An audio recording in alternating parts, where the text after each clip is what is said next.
முன்னாள் முதலமைச்சர் கருணாநிதியின் 6வது ஆண்டு நினைவு தினத்தையொட்டி சென்னை மெரினாவில் உள்ள அண்ணா நினைவிடம் மற்றும் கருணாநிதி நினைவிடத்தில் முதலமைச்சர் ஸ்டாலின் மரியாதை செலுத்தினார். இதுகுறித்த கூடுதல் தகவல்களை செய்தியாளர் முருகேசன் வழங்க கேட்கலாம். முருகேசன், தற்போது மரியாதை செலுத்தும் நிகழ்வுகளை முதலமைச்சரோடு வேறு யாரெல்லாம் இருக்காங்க? குறிப்பா பேரணி முன்னாடியே நடந்துச்சு, இப்பயும் போக்குவரத்து மாற்றம் அப்படிங்கறது தொடருதா? என்ன விவரம்? முன்னாள் முதல்வர் மு கருணாநிதி அவர்களின் 6வது ஆண்டு நினைவு தினத்தையொட்டி ஓமந்தூரார் வளாகத்தில் உள்ள கலைஞர் நினைவு சிலை அருகில் இருந்து பேரணி புறப்பட்டது. முதலமைச்சர் ஸ்டாலின் தலைமையில் நடைபெற்ற இந்த பேரணியில் 1000க்கும் மேற்பட்டோர் கலந்து கொண்டனர். கழக முன்னோடி நிர்வாகிகள் அனைவருமே பங்கேற்றுக் கொண்டனர். மகளிர்கள் பங்கேற்றனர். இந்த பேரணி கிட்டத்தட்ட 25 நிமிடங்கள் நடைபெறமா பயன்பெற்று வாலாஜா சாலை மற்றும் காமராஜர் சாலை மெரினா கடற்கரையில் நினைவிடத்திற்கு வந்தடைந்திருக்கிறது. நினைவிடத்தில் முன்னதாக கலைஞர் நினைவிடத்தில் வருவதற்கு முன்னதாக அண்ணா நினைவிடத்தில் தமிழக முதல்வர் ஸ்டாலின் மலர் வளையம் வைத்து மலர் தூவி அஞ்சலி செலுத்தினார். இதனைத் தற்போது கலைஞர் நினைவிடத்தில் அஞ்சலி செலுத்தும் காட்சியை நமது ஒளிப்பர் ஐயப்பன் காட்சிப்படுத்துகிறார்.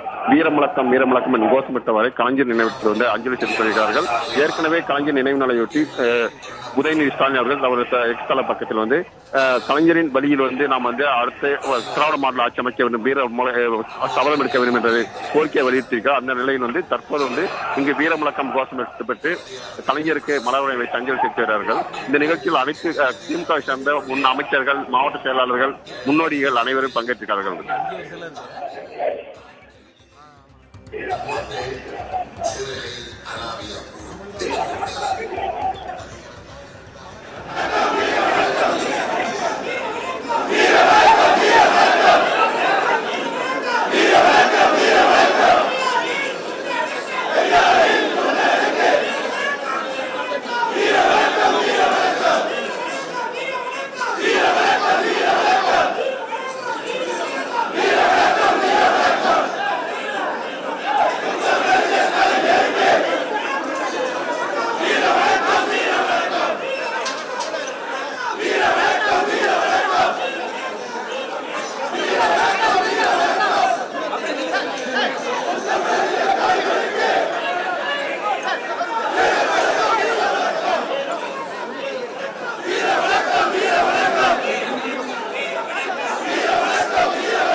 முன்னாள் முதலமைச்சர் கருணாநிதியின் 6வது ஆண்டு நினைவு தினம் இன்று அனுசரிக்கப்படும் நிலையில் தற்போது முதலமைச்சர் ஸ்டாலின் தலைமையில் நினைவிடத்திற்கு சென்று மலர் தூவி அஞ்சலி செலுத்தப்படும் நிகழ்வை நேரலையில் பார்த்தோம். குறிப்பாக அனைத்து அமைச்சர்களும் அங்கு பங்கேற்றிருந்தனர். அவர்கள் உள்ளிட்ட பல்வேறு திமுகவினரும் அங்கு பங்கேற்று முன்னாள் முதலமைச்சர் கருணாநிதிக்கு வீர வணக்கம் செலுத்தும் நிகழ்வாக முழக்கங்களை எழுப்பிய காட்சிகளை பார்த்தோம்.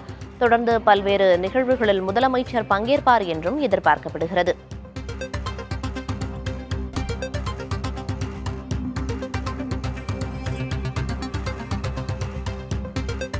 முன்னதாக கருணாநிதியின் நினைவிடத்திற்கு அமைதி பேர் நடந்தது. முதலமைச்சர் ஸ்டாலின் தலைமையில் இந்த அமைதி பேரணியில் அமைச்சர்கள் அனைவரும் பங்கேற்றனர். அந்த காட்சிகளையும் பார்த்தோம். தற்போது மெரினாவில் உள்ள நினைவிடத்தில் மலர் வளையம் வைத்து அஞ்சலி செலுத்தும் நிகழ்வுகளையும் பார்த்தோம்.